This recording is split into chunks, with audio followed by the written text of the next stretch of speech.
Bienvenidos, muy buenos días, 6 de la madrugada, 40 segundos. Los saludo en este viernes 22 de marzo, que es víspera de un puente festivo y víspera de la Semana Santa. Bogotá amanece en paz después de los muy fuertes disturbios simbólicos, porque detrás hay un hecho político, protagonizados por estudiantes de la Universidad Nacional que terminaron anoche, pasada las 10 de la noche, todo producto de la elección del nuevo rector de la universidad, que se llama José Ismael Peña. Ocurrieron bloqueos y ocurrieron enfrentamientos con el viejo ESMAD, no solo en la carrera 30, que es la entrada principal de la Universidad Nacional, sino también por la calle 26. El ESMAD llegó porque tuvo que desbloquear vías. Miles de bogotanos llevaban muchas horas en un interminable trancón, mientras ellos, los encapuchados, se enfrentaban con la policía.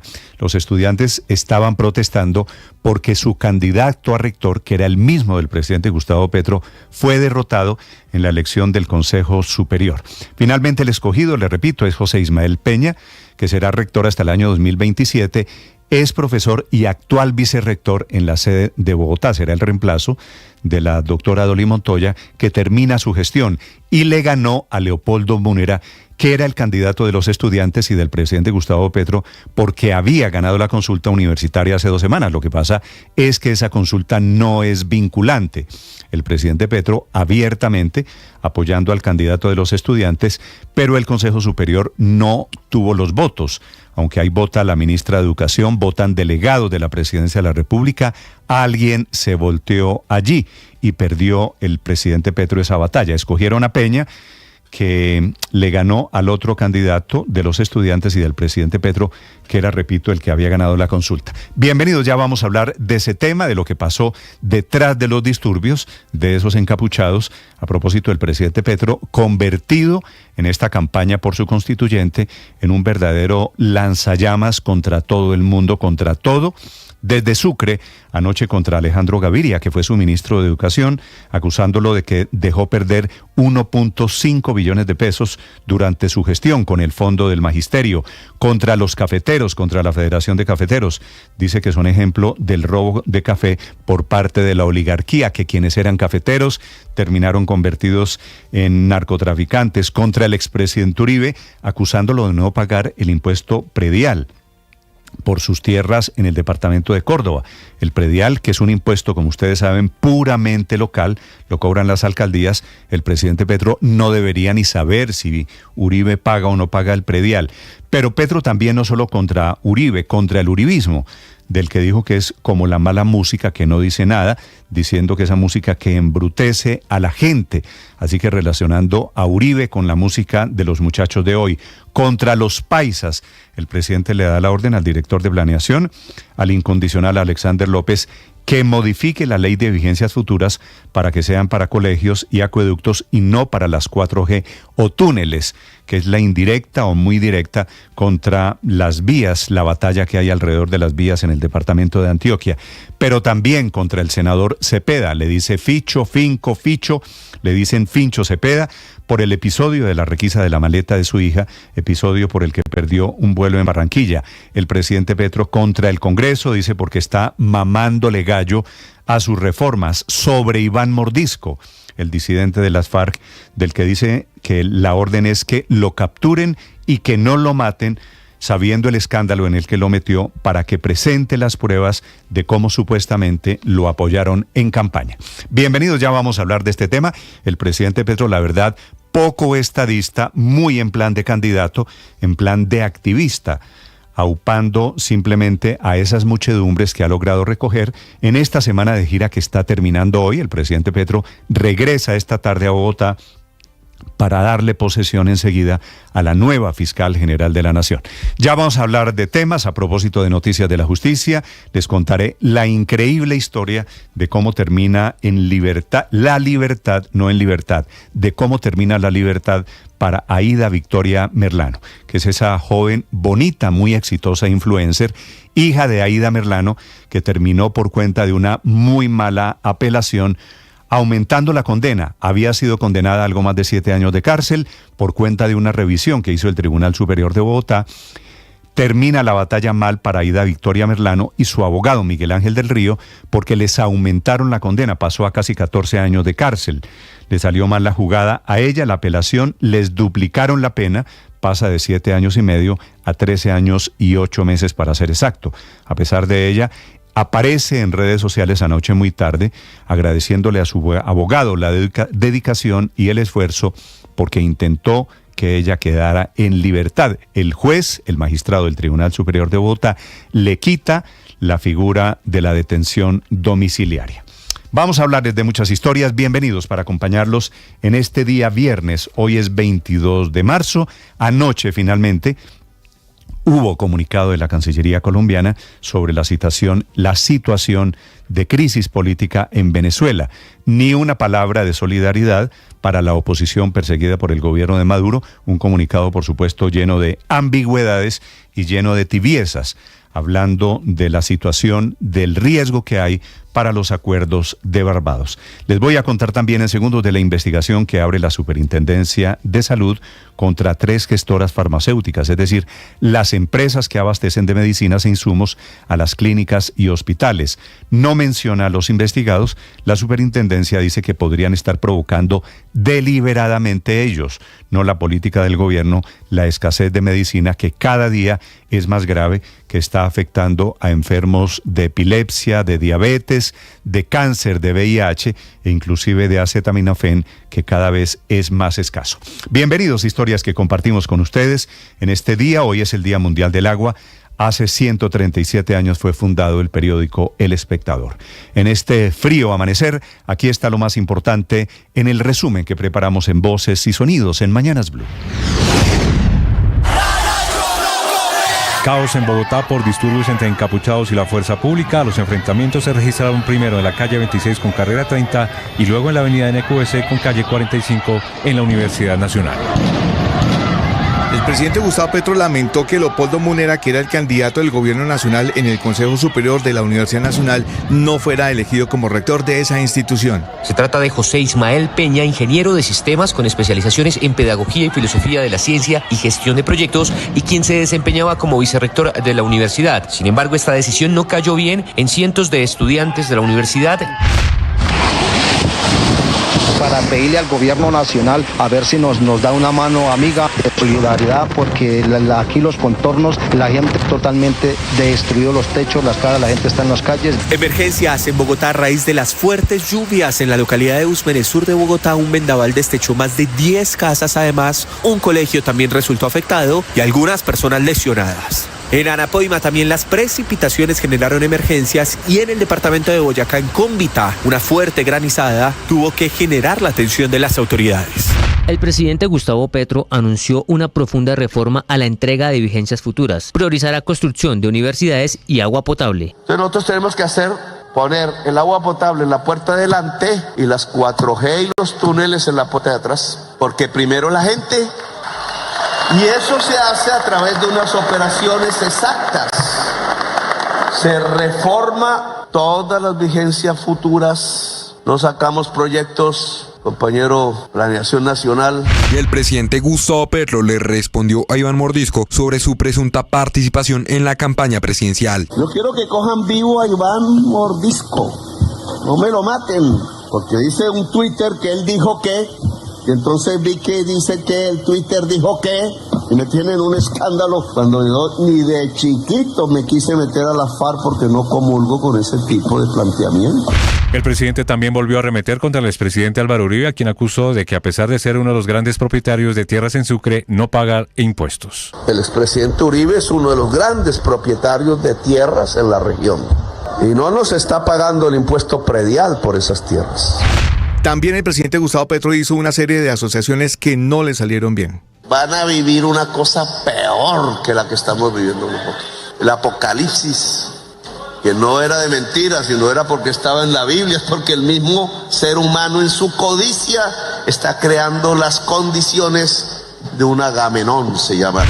El Senado de la República cambió las vacaciones de Semana Santa por trabajo legislativo. Así lo confirmó el presidente de esta corporación, el senador Iván Name, luego de recibir la solicitud de al menos 49 parlamentarios para que no se descansara en estos días. A solicitud de un numeroso grupo de senadores, hemos convocado a sesión plenaria del Senado el próximo martes a las 9 de la mañana con el objeto de ocuparnos de temas que han quedado pendientes, de escuchar a sectores sociales que van a hacerse presentes en torno básicamente al tema de las reformas. En este momento hay expectativa frente a lo que pueda pasar en el proceso de paz con las disidencias de las FARC al mando de alias Iván Mordisco, después de que en las últimas horas aumentaran las tensiones. La senadora María Fernanda Cabal pidió sea investigado al presidente tras su participación en la campaña presidencial. He enviado una carta a la nueva fiscal Luisa Adriana Camargo. Ella tiene que apersonarse de esta investigación, repito, demasiado grave, que hacen ilegítima la elección de Gustavo Petro. El presidente Petro posesionará a Luz Adriana Camargo como nueva fiscal general de la Nación. Se espera que a las 7 de la noche se lleve a cabo el acto en la Casa de Nariño. Esto luego de que la Sala Plena de la Corte Suprema de Justicia confirmara la elección de Camargo como jefe del ente acusador. Posesionamos a la fiscal general de la Nación. Espero se convierta en la fuerza de la justicia contra la impunidad en Colombia.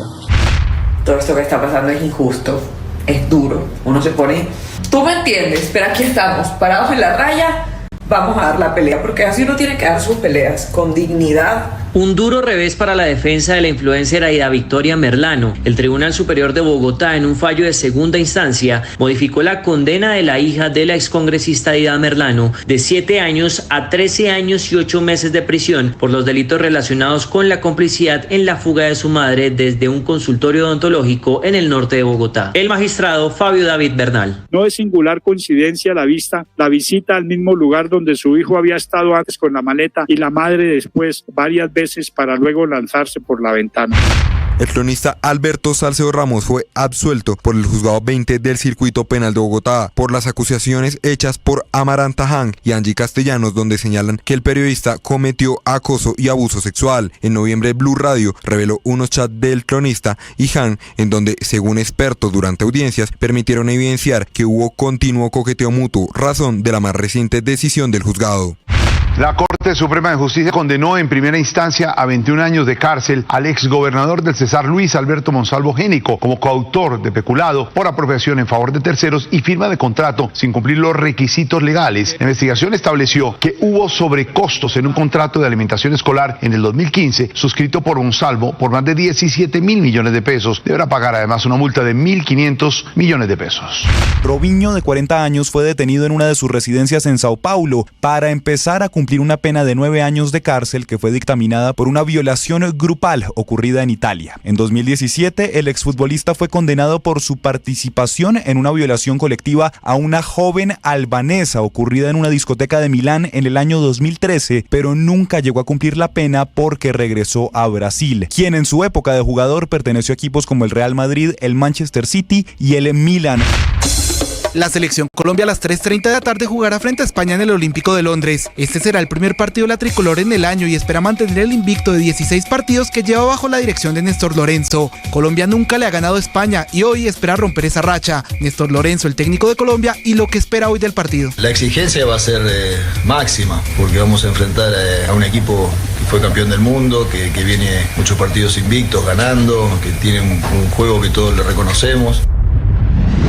Estás escuchando Blue Radio. Atención, hay una noticia urgente. Señoras y señores. Tendencia a nivel global. Bienvenida, mil gracias por estar con nosotros hoy aquí en Blue Radio. Usted enfermo por el fútbol y los compañeros de seminario en retiros. Rezando rosario y yo.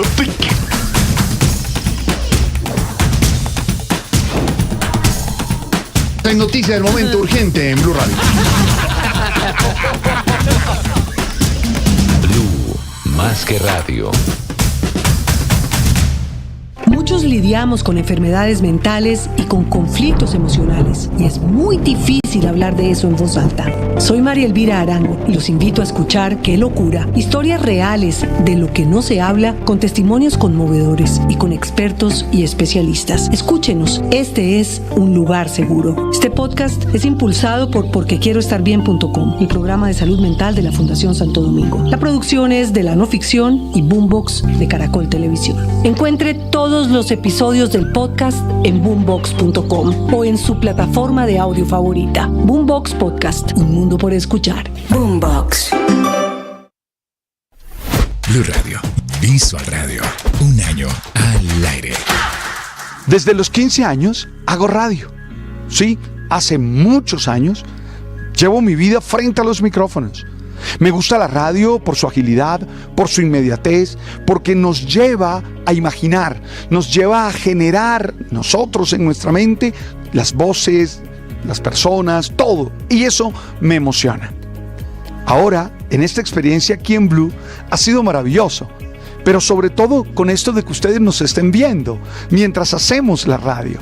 Ha habido momentos en los que pongo caras o simplemente hago un aplauso para uno de los amigos y se me olvida que nos están viendo. Blue. Eso ha cambiado mucho nuestra forma de estar frente a los micrófonos.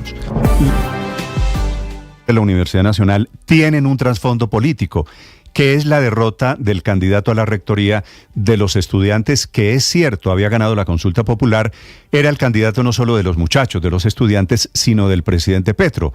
Lo raro es que en ese Consejo Superior de la Universidad Nacional el gobierno tendría o tenía los votos suficientes para haber hecho la mayoría y para haber elegido al candidato que era el de sus afectos. Ganó José Ismael Peña, que será rector hasta el año 2027, pero queda la constancia de anoche de nuevos bloqueos, de nuevos disturbios y nuevamente los encapuchados saliendo por la 26 y por la 30, saliendo a causar desórdenes alrededor de la Universidad Nacional. Felipe García.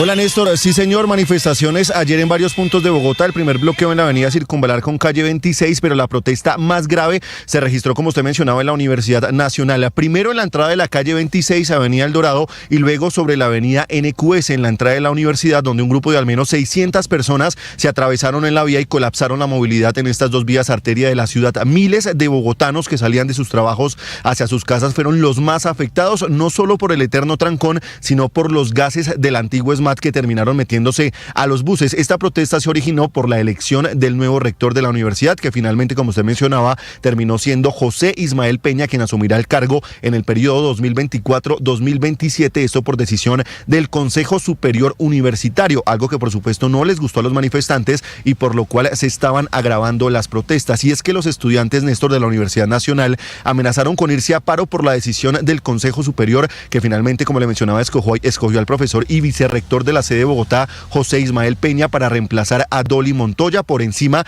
de Leopoldo Múnera, candidato no solo de los estudiantes, sino también del presidente Gustavo Petro, porque era el que había ganado la consulta universitaria hace apenas 2 semanas. El presidente apoyando al candidato de los estudiantes, y en el Consejo Superior los votos no alcanzaron, aunque ahí hay que decir, vota la ministra de Educación, 2 delegados de la presidencia, uno de los estudiantes, el representante de los profesores y un exrector. Escogieron, como le mencionaba, finalmente a José Ismael Peña, actual vicerrector de la sede de Bogotá, por encima de otro profesor, el candidato de los estudiantes. Los bloqueos duraron, Néstor, aproximadamente hasta las 9 de la noche, donde el ESMAD finalmente tuvo que intervenir luego de que encapuchados se negaran a dialogar con la Secretaría de Gobierno para retirar las manifestaciones que bloquearon finalmente la carrera 30 y que terminaron colapsando toda la movilidad en ese punto de la ciudad.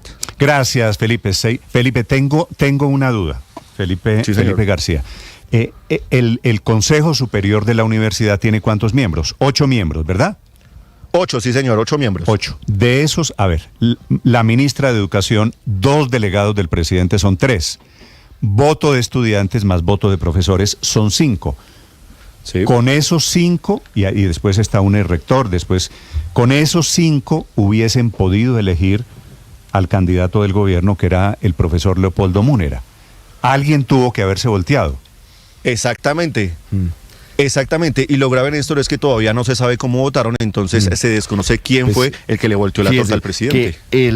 la representante de los estudiantes señala que estuvo en desacuerdo con la postulación del rector, de quien a la postre fue el rector, de sus votaciones y consistentemente, sí, exactamente, el profesor Peña, consistentemente dice que votó en blanco.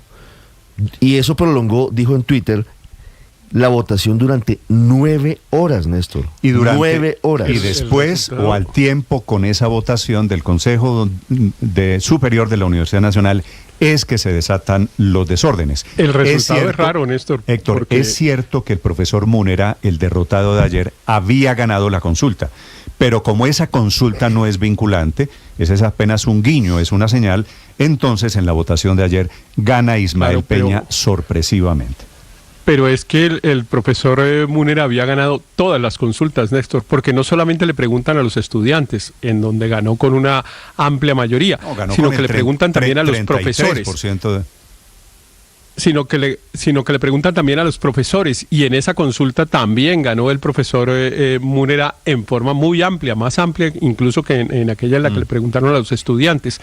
Y era el candidato, como usted lo ha dicho, que respaldaba el gobierno del presidente Petro. Entonces, pues sí fue muy sorpresivo porque, entre otras cosas, se suponía que quien le competía era el doctor Raúl Sastre, un médico que es muy conocido. En la consulta, Héctor Peña había sido no segundo, tercero.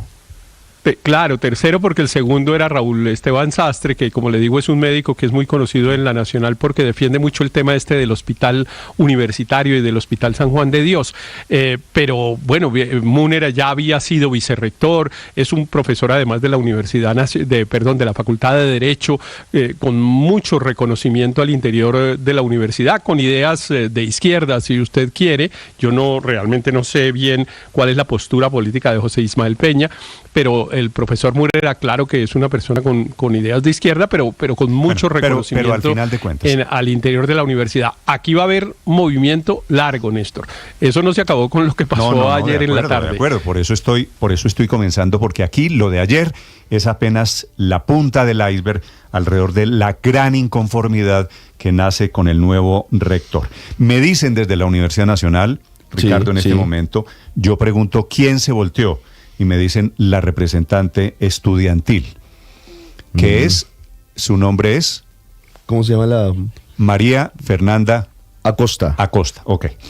6 de la mañana, 22 minutos. Mire, Claudia Vaca, que es profesora de la Universidad Nacional, que incluso fue una de las primeras integrantes de las mesas cuando se logró el acuerdo con la extinta guerrilla de las FARC, que es de la Facultad de Farmacia, que es epidemióloga, que pertenece al Centro de Medicamentos, Información y Poder, le da una interpretación muy política a lo que pasó, Néstor. Es que lo que pasó es muy político. Evidentemente político. Dice lo siguiente la doctora Vaca en torno a esto, en torno a lo que pasó en las últimas horas. Un coletazo más de la absurda terquedad de la reforma a la salud.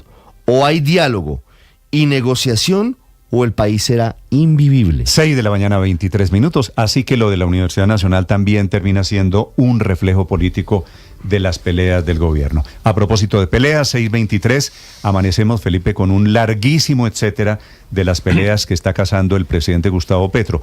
Esta gira que termina hoy del presidente Petro por el Caribe, Felipe, es el ejemplo del mejor Petro político en plan de candidato contra todo el mundo.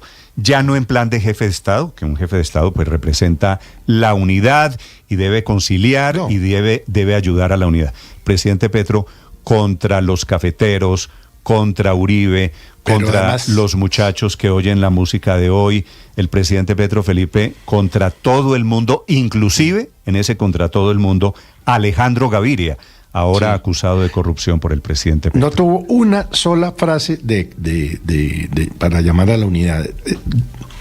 De Alejandro Gaviria dice que cuando fue ministro de Educación se robó 1.5 billones de pesos que iban para las universidades. ¿Por qué lo nombró? Que permitió que se perdieran. ¿Cómo sabe Petro? Que dejó perder. Sí, que dejó perder. Bueno, sí, gracias por la aclaración. ¿Cómo sabe el presidente Petro que los predios del expresidente Uribe no pagan predial? ¿Quién le dio esa información? Eso es una información primero local, municipal, pues, y luego confidencial. ¿De dónde saca que la música de hoy en día es uribista y que por eso embrutece a la gente? Confunde entre entre un personaje de la Ilíada y un capítulo de la Biblia, mejor dicho. Felipe, esa confusión de Agamenón, que era el rey de Micenas, usted se acuerda, en la Ilíada, es el rey de la guerra de Troya. Lo confunde con Armagedón, que es en un pasaje bíblico, el lugar en donde se enfrentan el bien y el mal. Esa confusión de Agamenón, que pues hablando el presidente entre otras cosas de cultura, no que la música embrutece, que la música embrutece, pero yo soy muy culto y yo soy muy culto y les vengo a confundir aquí con Agamenón, Néstor, con Armagedón y el ataque contra los cafeteros, ¿cómo se atreve a decir el presidente contra Petro, los paisas, que los cafeteros se volvieron narcotraficantes? Sí. Dios mío, ¿qué le pasa por la mente al presidente Petro?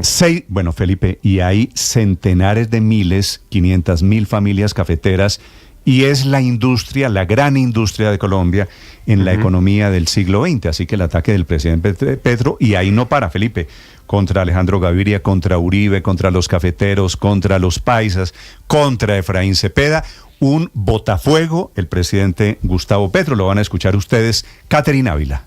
Buenos días, Néstor. El presidente Gustavo Petro caza peleas con todos los sectores de la sociedad cada vez que se sube a un escenario. Ayer el primer mandatario desde Sucre atacó por todos los frentes. Inicialmente el presidente contestó al mensaje que envió el líder de las disidencias de las FARC, alias Iván Mordisco, de que ese grupo criminal apoyó al presidente en su campaña. Yo quiero que cojan vivo a Iván Mordisco. No me lo maten.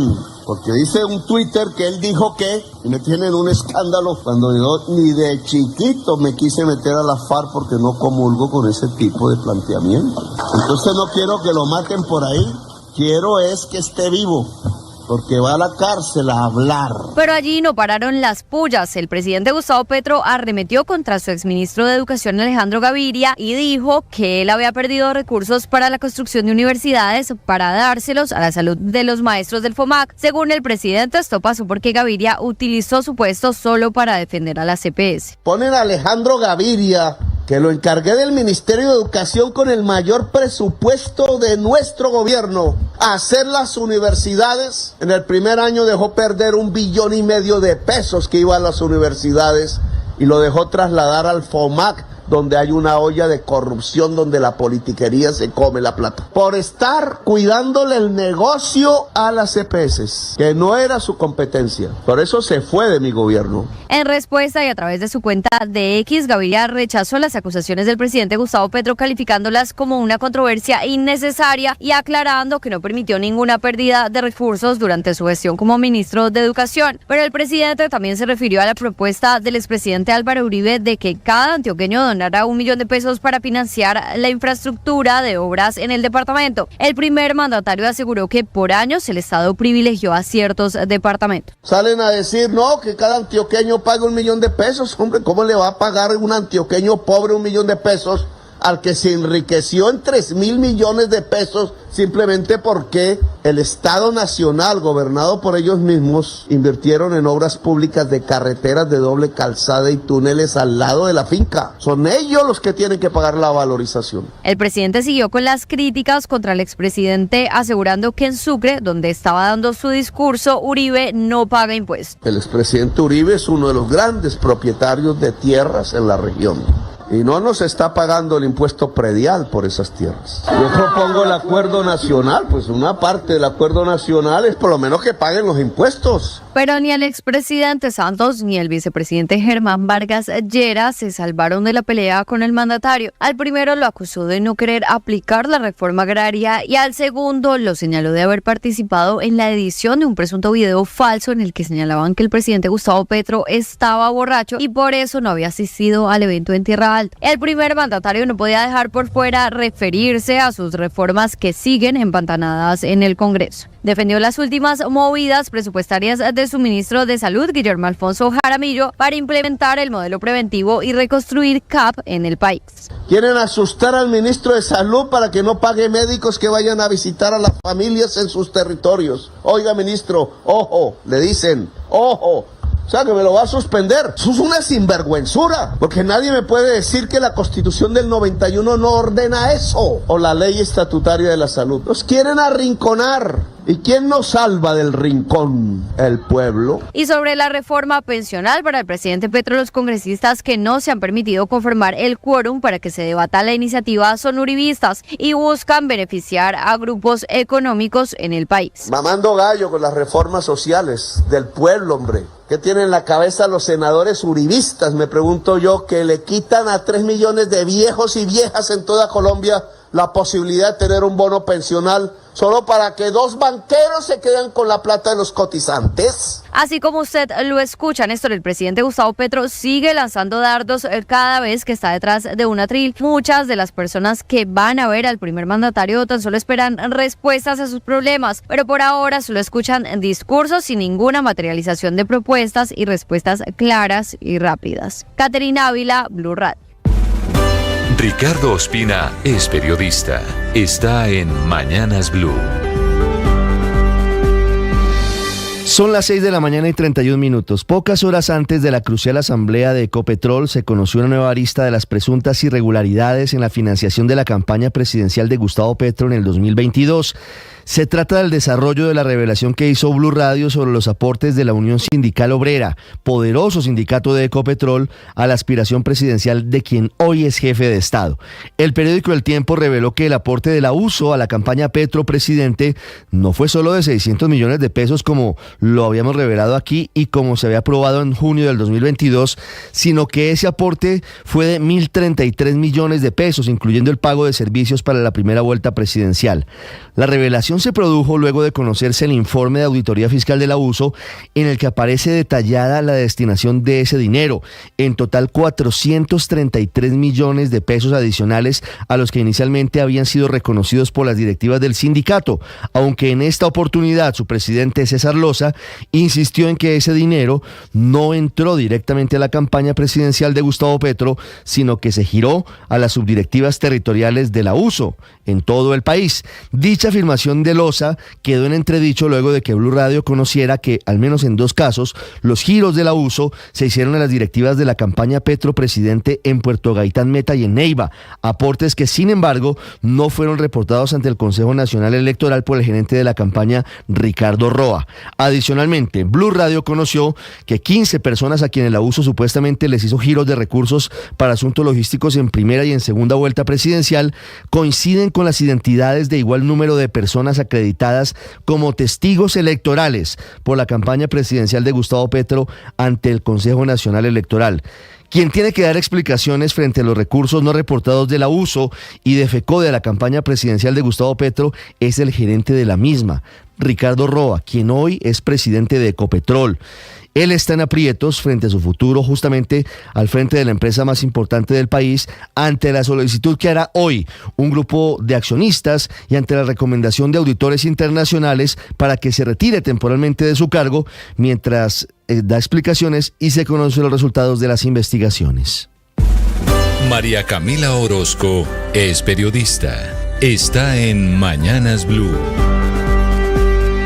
Ahora son las 6:33 minutos de la mañana. Rota la tregua, la disidencia de las FARC está ahora de frente, enfrentándose a la fuerza pública sin esconderse. Está pasando en Corinto, en el departamento de Cauca, donde las comunidades están atrapadas en el fuego cruzado. Son por lo menos 10.000 personas de 3 veredas, El Paraíso, Crucero, Media Naranja y Quebradita, que esta mañana amanecen allí confinadas en sus viviendas. Pero como la disidencia creció entre 2017 y 2021 y tiene presencia en 225 municipios, en 60 con presencia histórica y 36 en proceso de expansión, también están haciendo de las suyas en Antioquia y en el Huila.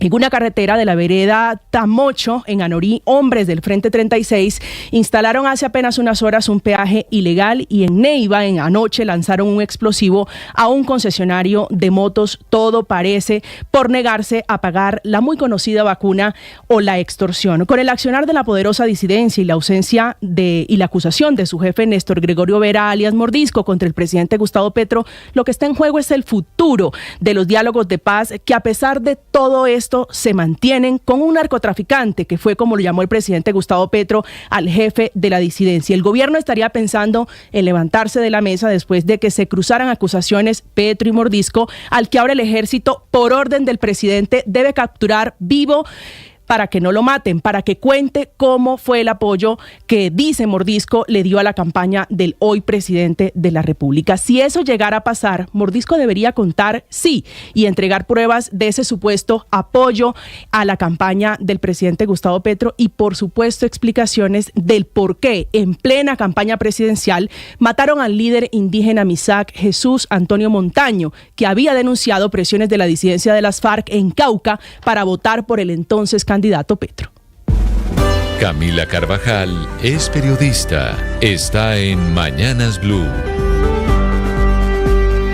6:35 a.m. La Procuraduría le quiere poner freno al decreto del Ministerio de Salud que obligaría a las EPS a destinar un porcentaje de la unidad de pago por capitación, la famosa UPC, para la operación de los equipos básicos de salud, es decir, para contratar el personal médico con el que pueda empezar a implementarse la reforma a la salud, como los 70 equipos médicos que ya presentó el presidente Petro esta semana en su recorrido por Córdoba. Dice la Procuraduría que las EPS no deben destinar el 5% de la UPC para eso. La UPC, que es lo que el gobierno le gira a las EPS al año por cada afiliado. La Procuraduría en las últimas horas le solicitó al Ministerio de Salud abstenerse de expedir esa resolución porque podría llevar a una disminución de los recursos de aseguramiento, en la práctica a una disminución de la plata disponible para atenderlo a usted cuando se enferma y vaya a ser efectiva la póliza del seguro de salud, que es al final lo que significa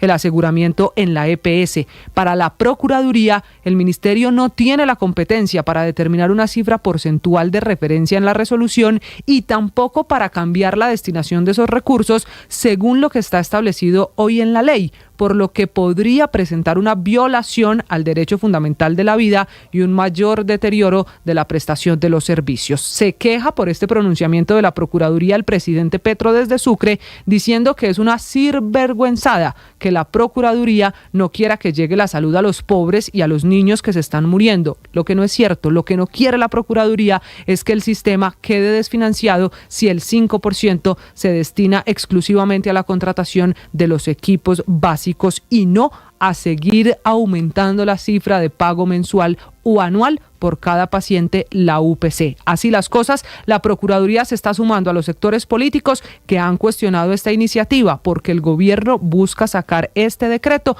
en medio de las dificultades con su reforma a la salud en el Congreso. Paola Ochoa es periodista. Está en Mañanas Blue. 6:37 a.m. Tensión, preocupación, inquietud, drama y suspenso. 5 ingredientes que se mezclan hoy en la Asamblea Anual de Accionistas de Ecopetrol, la asamblea más grande del país, con 256.000 accionistas minoritarios, dueños del 11.5% de la empresa y con el gobierno como dueño del 88.5% de la petrolera. Asamblea de la compañía más importante de todo el país, fuente número 1 de impuestos, regalías y dividendos para la nación, y vaca lechera que le pasó el año pasado al fisco la bobadita de 58.3 billones de pesos. Pero a Asamblea, que hoy podría estar en modo drama por una serie de hechos de los últimos días que cargan de electricidad el ambiente en la reunión de esta tarde en Corferias. De un lado, las tensiones entre la junta directiva actual y la nueva junta en torno a la plancha de 5 candidatos que propuso el gobierno, ninguno de los cuales tendría la experiencia necesaria para dirigir la empresa, según un informe del Comité de Gobernanza de la compañía que presentó la actual junta directiva, haciendo referencia a nombres puntuales, como el de la viceministra de Medio Ambiente, Lilia Tatiana Roa, con posturas públicas en contra de la extracción de hidrocarburos, el ex líder sindical Edwin Palma, quien según el documento podría no tener los 12 años de experiencia profesional que se requieren para estar en la Junta. La política Ángela María Robledo, quien carece de la experiencia necesaria en gestión e industria, de acuerdo con el documento. El ex senador Gabriel García Realpe, quien respaldó la campaña presidencial de Gustavo Petro, pero quien según el informe no tiene ninguna experiencia en gestión empresarial.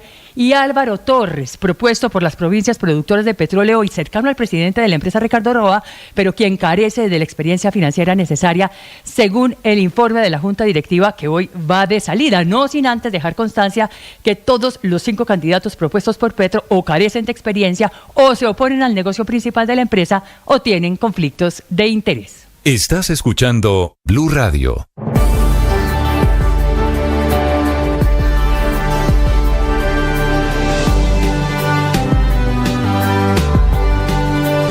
Hay una noticia urgente. Señoras y señores. Tendencia a nivel global. Bienvenida, mil gracias por estar con nosotros hoy aquí en Blue Radio. Usted enfermo por el fútbol y los compañeros de seminario en retiros. Rezando rosario y yo.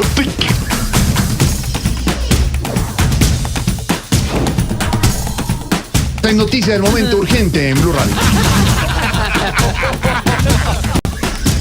Blue, más que radio.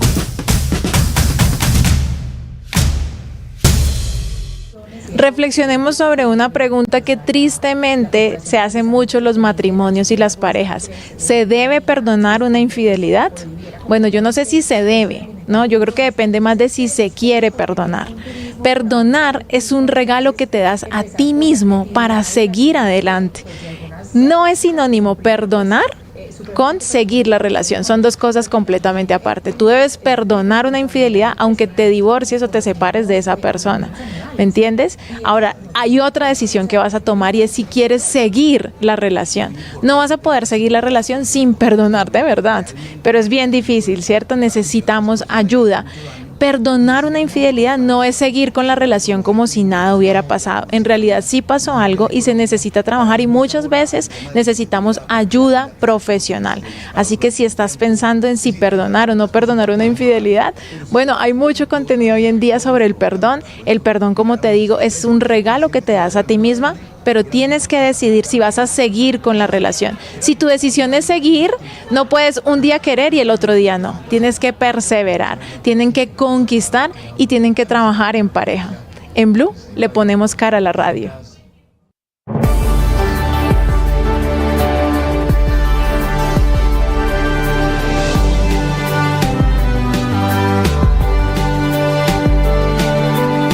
Lidiamos con enfermedades mentales y con conflictos emocionales, y es muy difícil hablar de eso en voz alta.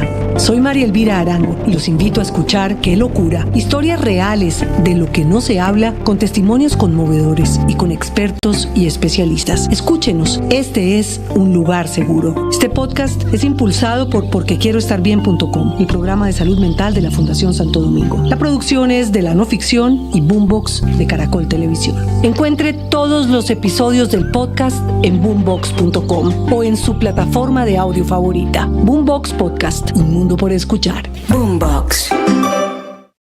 Esta es Blue Radio, la alternativa. 6:42 minutos y hoy es viernes, víspera de festivo, víspera de Semana Santa, también día de partido de la Selección Colombia, es a las 3. Mejor dicho, Néstor, buenos días. Viernes redondito, partido 3:30. A esa hora va a rodar la pelota en el Olímpico de Londres, donde Colombia enfrentará hoy a la selección de España. ¿Ya tenemos la nómina?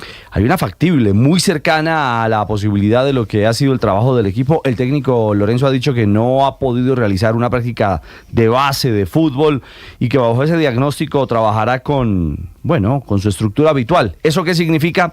Que Camilo Vargas seguramente será el arquero, Daniel Muñoz, John Lucumí, Carlos Cuesta y Johan Mojica en el bloque de defensa. En la mitad de la cancha como recuperadores estarían Jefferson Lerma y Kevin Castaño. Y aparecerían adelante de ellos John Arias, Juanfer Quintero o James Rodríguez. Esa es, una de las dudas. y Luis Díaz. Y en punta, Rafael Santos Borré. Básicamente la misma estructura de la selección de los partidos anteriores. Sí, yo me quedo con una expresión del técnico en la conferencia de prensa. Ha sido coherente. Sí, ha sido coherente y con esa coherencia nos tiene terceros rumbo al Mundial y con 16 partidos de está invicto. Eso es incontrovertible. Así que toca suponer, aceptar que el técnico está acertando. Ya viene Ricardo Rego con la información deportiva. Felipe, está contestando esta mañana hace algunos segundos el expresidente Álvaro Uribe, como se veía venir a la acusación del presidente Gustavo Petro, esa acusación de Uribe no me está pagando el impuesto predial, ¿no? Como si el impuesto predial fuera para el presidente. Se le pagara al presidente de la República, ¿no? Sí. Yo tengo la duda, Felipe, de quién le contó en Córdoba al presidente Petro algo alrededor de... Nadie, no es mala información, es mala fe, que es distinto. No, yo todavía me niego a pensar que eso es posible. Pero bueno, le leo, Felipe, el trino que está poniendo el expresidente Álvaro Uribe. Le quiero decir, trinazo, léalo. Sí, lo leo, pero hay que leer también entre comillas, entre líneas, ¿qué dice? No solo lo que le voy a citar textual. Dice: pago los prediales anticipados. Si el presidente me hubiera dicho, le habría llevado los recibos al café que me invitó. ¿Se acuerda que ellos tienen un café pendiente? Creo que ese café, Felipe, cada vez más embolatado. Café aguado. El cafecito que tanto le gusta al presidente. Embolatado. Y sigue Uribe. Desde los años 60 y 70 se han pagado prediales a municipios de Córdoba.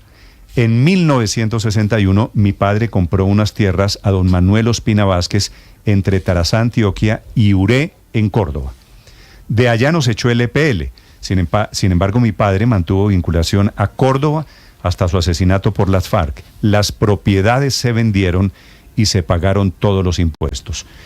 Termina Uribe diciendo: yo pago los prediales a los municipios, no sabía que se deben pagar al presidente. En los anexos de la declaración de renta, el gobierno puede verificar los pagos. Felipe, la verdad es que uno no se imagina a Uribe evadiendo el pago del impuesto predial, ¿verdad? No, pero no, jamás. Y no me imagino quién le está contando al presidente Petro, por otro lado, quiénes pagan los impuestos. Pero bueno, es que lo de ayer del presidente Petro contra todo el mundo, incluyendo Álvaro Uribe, fue particularmente duro, particularmente agresivo por el tono que utilizó. Ya les voy a hablar de las muchas peleas en las que está metido el presidente Gustavo Petro. Ya lo habían acusado de no pagar impuestos, de evadir impuestos al expresidente Uribe. Lo había hecho una persona muy cercana al presidente Petro, lo había hecho Gustavo Bolívar cuando fue al candidato a la alcaldía de Bogotá el año pasado. Y contra la música de hoy, Felipe, que esa no la entendí, que la música de hoy, ¿qué es la música de hoy? El reggaetón que oyen seguramente, lo que oyen los jóvenes, como todos los muchachos, los jóvenes, sí. El reggaetón que baila su esposa, doña Verónica Alcocer, el reggaetón le parece que escucha Daniel Quintero, la ex primera dama de Medellín, y Lalis, la activista muy petrista contratada por el gobierno. Esa es la música que escuchan ellos. Que no, y muchos, y la gran mayoría de los jóvenes de hoy escuchan reggaetón, Néstor. Déjeme referirme al tema de las declaraciones de los impuestos. Eso, lo que debe hacer Uribe es publicarlas en redes sociales y enviárselas al presidente para desmentir una cosa que está diciendo abiertamente falsa. Entonces, es una cosa verificable. La carga de no son verificables explícitamente, pero esto es verificable. Ahí están los pagos año tras año de las declaraciones de la prueba es al revés. El que tiene que publicar la prueba de lo que dijo es el presidente Petro, no es el expresidente Uribe. Yo la verdad creo que no hay un tipo más investigado en Colombia que el expresidente Álvaro Uribe, como para venir a decir ahora que Uribe no paga el impuesto predial. No, yo supongo... la declaración de renta es pública, digamos, pero Néstor, mire, ayer hablábamos de los empresarios en Barranquilla que supuestamente recogían plata, también de la respuesta de Petro a Vargas, ayer y hoy de la respuesta o del ataque a Uribe. Es que yo se lo decía, Néstor, el presidente está tratando de reeditar lo que hizo en la alcaldía, que era martirizarse, digamos, no nos dejan hacer, estos poderes establecidos son los que no nos permiten avanzar, y tenía un villano perfecto en ese momento, que era el procurador Alejandro Ordóñez, que lo convirtió en un mártir. Aquí está buscando urgentemente el presidente antagonistas, porque para una buena pelea usted necesita un contradictor. ¿Cuál debe ser el camino de todos los demás? No darle, digamos, él necesita un contradictor, y eso por eso está buscando desesperadamente. El país necesita soluciones, no peleas. Bueno, a propósito pero eso hay que entenderlo. De los enemigos que está cazando, voy a saludar en segundos a Aurelio, al presidente de la Federación Nacional de Cafeteros, porque el presidente, hablando contra los cafeteros, dice que los cafeteros ya no son, que ahora esa es una institución de la oligarquía que arrebató el negocio a los campesinos. Sí, pero Néstor, pero yo creo que aquí hay algo que es importante tener en cuenta, en la misma línea de lo que hemos venido hablando de la constituyente, y es que todos estos ataques indiscriminados con escopeta de regadera, como dicen por allí coloquialmente, esos ataques con escopeta de regadera buscan una sola cosa: amarrar a la gente, al pueblo raso, a la figura de Petro. Petro es el que le da al uno, Petro es el que le pega al otro, el que le cobra el predial a Uribe, Petro es esto. Es una magnificación de su figura para amarrarlo a esas bases, Aurelio, que él supuestamente tiene cautivas. Eso hay que entenderlo en esa lógica. Usted es uno de los colombianos que más sabe, que más ha estado estudiando la historia y la industria del café. ¿Usted cree que el presidente Petro tiene algún motivo para decir lo que dijo? ¿Que los cafeteros de antes terminaron ahora en la coca, por ejemplo? No, eso es absolutamente falso. En Colombia hay 550.000 familias minifundistas cafeteras, digamos la gran mayoría, 480.000 con menos de 5 hectáreas. El presidente habla que la oligarquía se tomó el café y luego se volvieron petroleros y carboneros y recibieron el CBY del petróleo, del carbón y de la cocaína. O sea, los que antes eran cafeteros ahora son mafiosos o dedicados a la industria del petróleo, que el presidente compara además como si fuera lo mismo estar en la industria legal del petróleo a estar en la industria ilegal del narcotráfico. Sí, pero eso realmente, esa ofensiva contra los caficultores yo no la entiendo, ¿no? Ahora, si él tiene un pleito con la institución actual, yo defiendo las instituciones cafeteras. Yo creo que las instituciones son necesarias precisamente por esa estructura minifundista, pero también hay que decir una cosa: seguramente, como todo, y eso también lo creo, requiere una serie de reestructuraciones y reajustes, como toda organización en el mundo. Aurelio, pero eso es una cosa, y otra cosa es decir que esto se volvió un negocio de oligarcas y de mafiosos. No, me parece que es un irrespeto enorme con una gente que incluso hoy, Néstor, le puedo decir, hoy todos los caficultores están perdiendo plata. Hoy los caficultores están perdiendo por lo menos 75.000 pesos por arroba. Es una cantidad enorme de dinero que, mire, a una persona me dio este informe, permítame termino. El año pasado, una persona minifundista en el municipio de Santuario, Risaralda, me dijo: Aurelio, saqué 32 cargas de café este año y tuve que sacar recurso extra por 25 millones para poder no perder plata. Esa es la situación de centenares, Aurelio, de miles de cafeteros, y a eso es a lo que Petro le tiene que atender, no empezar a echar esos tiros al aire que no conducen a nada. Ese es el problema que hoy la gente tiene que resolver, como el problema de los 2 millones de sacos de café que se están importando. O lo que pasa con los cafeteros es al revés de lo que dice el presidente Petro. Es un símbolo de cómo la agremiación, de cómo los cafeteros se terminan juntando para sacar adelante y fortalecida la industria del café. Saludo en 30 segundos al presidente de la Federación de Cafeteros de Colombia.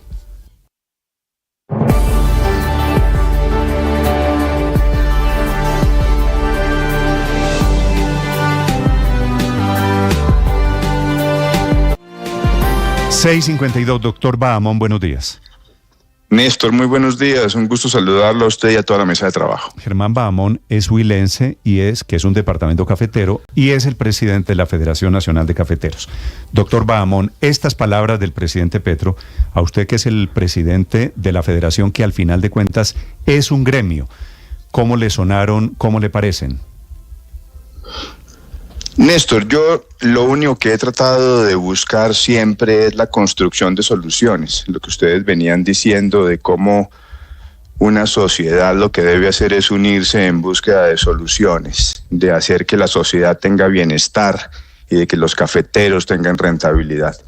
Y ese ha sido siempre nuestro espíritu. La Federación Nacional de Cafeteros, yo no vengo dentro de la federación, pero como ciudadano he tenido siempre un respeto y una admiración por lo que la Federación Nacional de Cafeteros y la caficultura per se ha logrado en este país cafetero, el desarrollo económico de regiones, de miles de familias, el desarrollo de infraestructura. La federación ha hecho por décadas, incluso en algunos momentos, una suplantación de las labores del Estado. Ustedes pueden ver exactamente que lo que nos genera a nosotros los colombianos la palabra o la frase Café de Colombia es orgullo patrio, y lo que ha hecho la federación en torno al desarrollo económico y el tejido social en las regiones es también orgullo ciudadano. Así que mancillar el nombre de la federación y hoy tratar de cambiar la historia, pues nos entristece. Doctor Bahamón, ¿de dónde sale esta teoría del presidente Petro de que la Federación de Cafeteros es el ejemplo, lo voy a citar entre comillas, del robo del café por parte de la oligarquía? ¿Ustedes, la oligarquía, los dirigentes cafeteros, se le robaron el café a los pequeños campesinos? Lo decía ahora el doctor Aurelio Suárez, que los cafeteros somos gente humilde, gente decente.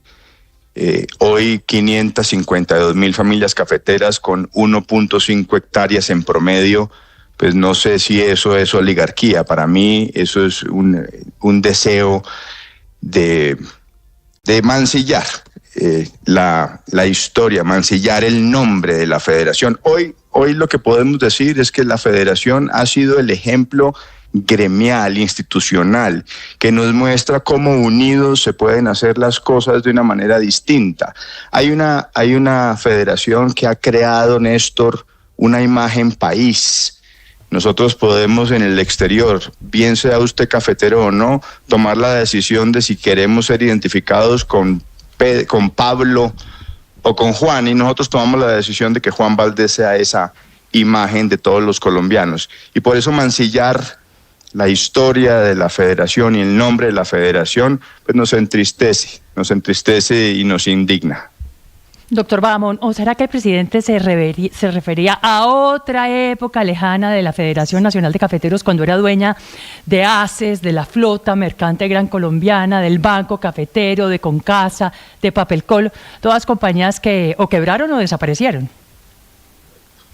Sí, pero yo creo que para eso hay contextos. Yo no soy a mí me contrataron para mirar hacia el futuro, para mirar a ver cómo hacíamos que la caficultura sea rentable y generar riqueza para los caficultores, cómo industrializamos nuestro café en Colombia y nos sentimos orgullosos de tomar café bueno, no pasilla, y poder hacer que los canales de café, los canales de comercialización de café crezcan y hacer que la profundización y la apertura de nuevos mercados le traiga a los cafeteros esa oportunidad de generación de riqueza. A eso vine, pero lo que sí debo hacer también es mostrar el contexto. Hay veces nos quedamos con cosas tan simples como si la federación haya hecho cosas para quebrar, digamos, la flota mercante gran colombiana, cuando la apertura económica que se generó en 1992 fue la que echó al traste muchos negocios que muy posiblemente no eran competitivos en el contexto mundial,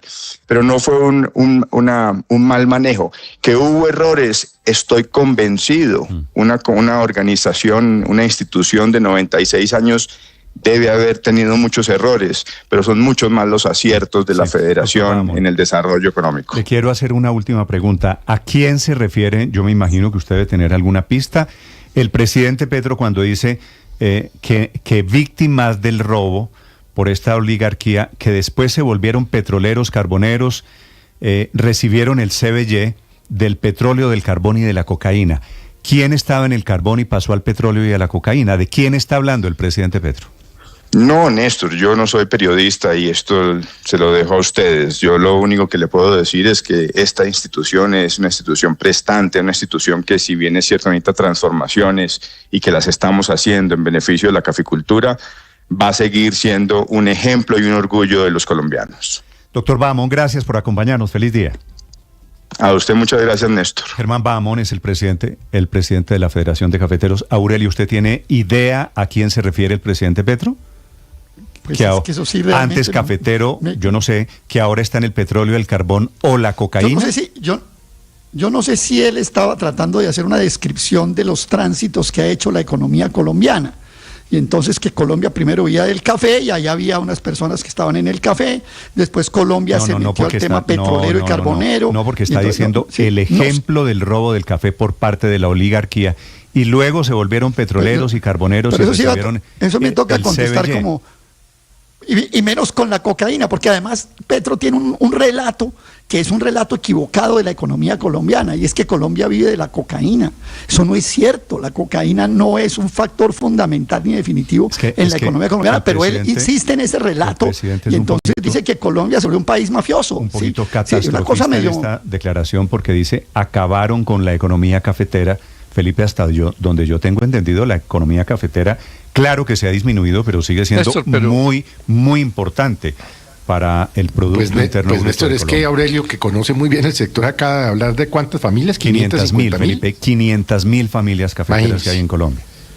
Y viven Néstor, de esto es simplemente un nuevo capítulo de ese enfrentamiento que hablábamos ayer con el establecimiento económico y político del presidente Petro, que considera que ese establecimiento lo enfrenta, entonces lo está enfrentando porque su bandera electoral es cambios y que ese establecimiento no está permitiendo los cambios. Y quiere introducir el discurso de lucha de clases. En este caso, el tema la discusión del predial con el expresidente Uribe, el tema del campo, de por qué los terratenientes pagan tan pocos impuestos en el campo, y ir hacia el tema de las vías, que quienes se benefician con las vías deben pagar vía valorización esas inversiones del Estado, que es la vieja discusión de las dos visiones, con énfasis en lucha de clases. Y este capítulo lo vamos a ver todos los días porque hay un sector del país que decidió enfrentarse con Petro y esto es lo que nos deja.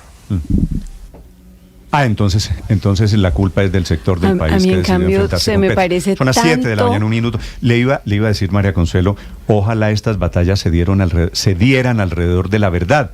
Pero es que todo lo que estamos viendo, Felipe, en el capítulo de hoy... Pero es que son unos diagnósticos hechos por el presidente, la Federación de completamente Cafeteros, ligeros, completamente marcados por la ignorancia, con terminologías que son incorrectas, pero que además se parecen mucho a esa verborrea venezolana del gobierno